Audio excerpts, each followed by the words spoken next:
बोलो भारत माता की वंदे આજના 66મા પ્રજાસત્તાક દિન નિમિત્તે માનેજી હોયવાલા ચોકમાં ઉપસ્થિત પ્રમુખ શ્રી રાકેશભાઈ, આમંત્રિત મહેમાનો, એનઆરઆઈઓ, ગામના ગોળ મહારાજ, માજી સરપંચશ્રીઓ, ગામના ડેપ્યુટી સરપંચશ્રીઓ, વોર્ડ મેમ્બરશ્રીઓ, દરેક શાળાના પ્રિન્સિપાલશ્રીઓ, શિક્ષકશ્રીઓ, દરેક સમાજના શાખાના પ્રમુખશ્રીઓ, ગામના ડોક્ટરશ્રીઓ, વિદ્યાર્થી મિત્રો, ગામના આદરણીય વડીલો, ભાઈઓ બહેનો અને પત્રકાર મિત્રો, સૌપ્રથમ જેના થકી આપણે અહીં ઉભા છે, જેના થકી રાષ્ટ્રધ્વજને સલામ કરવાનો અવસર મળે છે, એવા દેશના શહીદો, આ દેશના સૈનિકોને સલામ કરીએ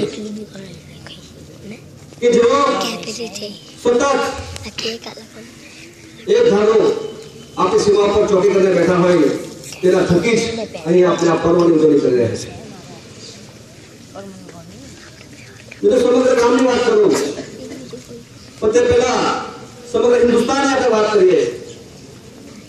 આપણો હિન્દુસ્તાન એક એવો છે, એનો વિકાસ એવો છે કે જેની ચર્ચાઓ પૂરા વિશ્વમાં થઈ રહી છે.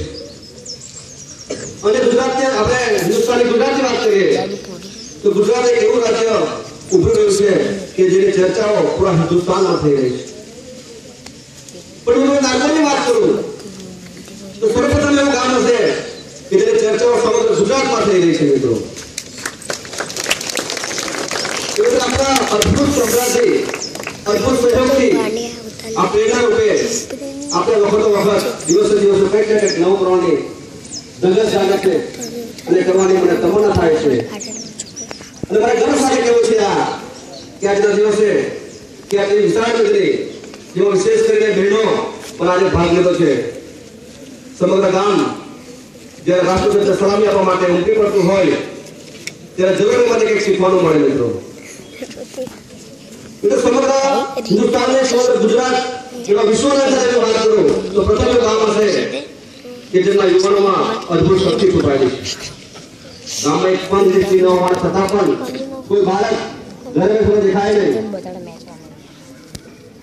વખતે એવા ફોન આવે છે કે જે ભાઈ આપણે ગામમાં વિકાસ કરવો હોય તો એમાં મારો પણ સહભાગ, મારો પણ સહયોગ છે, તમે જણાવજો. મિત્રો, આ બદલાવ કેવી રીતે આવી શકે? અવેરનેસ આવવાનું કારણ શું? કે વડીલો પાસે પ્રેરણા મળી છે આપણને. પછી તેમાં બહુ સરસ કીધું કે નારગોલ ગામ ખરેખર ખૂબ સમૃદ્ધ છે. સમૃદ્ધ એટલા માટે છે કે નારગોલની બે bank, state bank of India અને દેના બેંક મળીને નારગોલ ગામની પ્રજાના 55 કરોડ રૂપિયા ફક્ત ફિક્સ ડિપોઝિટમાં પડ્યા છે. મિત્રો, એટલું નહીં પણ જ્યાં મરોલી, પંસા, સંજાન, ઉમરગામ ને ગણો તો 23 કરોડ રૂપિયા નારગોલની પ્રજાના ફિક્સ ડિપોઝિટમાં પડ્યા છે. કોઈ કદાચ માનવામાં ના આવે. આવું સમૃદ્ધ ગામ સેવા કરવાનો જ્યારે અવસર મને મળે છે ત્યારે મિત્રો મારી છાતી ગદગદ ફૂલી જાય છે. સરપંચ તરીકે સેવા કરવાનો અવસર મળ્યો, આપણી સાથે કામ કરવાની પ્રેરણા મળી, આવા અદ્ભુત વડીલો મળ્યા, શિક્ષકો મળ્યા, જેના કારણે આપણે સિનિયર સિટીઝન એક આપણે રચના પણ કરી છે. જે આપણી સમક્ષ દાતાઓ છે મિત્રો, એ દાતા કેમ તૈયાર થાય છે એનું કારણ શું?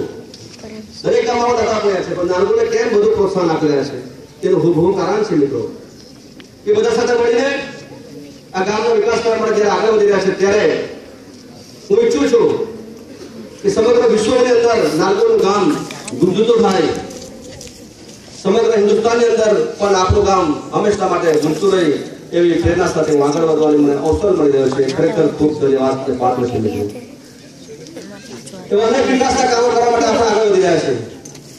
મેં ગયા પણ કીધું હતું કે નારગોલનો વિકાસ ઝડપભેર થશે અને અમારા 3 વર્ષના અંદર કાર્યક્રમ દરમિયાન જે અમને સેવાનો અવસર કરવાનો અવસર મળ્યો છે મિત્રો, એ ખરેખર ખૂબ ધન્યવાદ પાત્ર છે. આગામી 2 દિવસો અમારા સરપંચના કાર્યક્રમ દરમિયાન જે બાકી છે એમાં પણ તમામ મહત્વના કામ અમે પૂર્ણ કરવા અમે કટિબદ્ધ છે મિત્રો. આ તબક્કે અવસરે જ્યારે આપણી સમક્ષ મને બે વાતો કહેવાનો અવસર મળ્યો એ બદલ આપનો ઋણી છું. આટલું કઈ વિરોધ છું. ભારત માતા કી જય.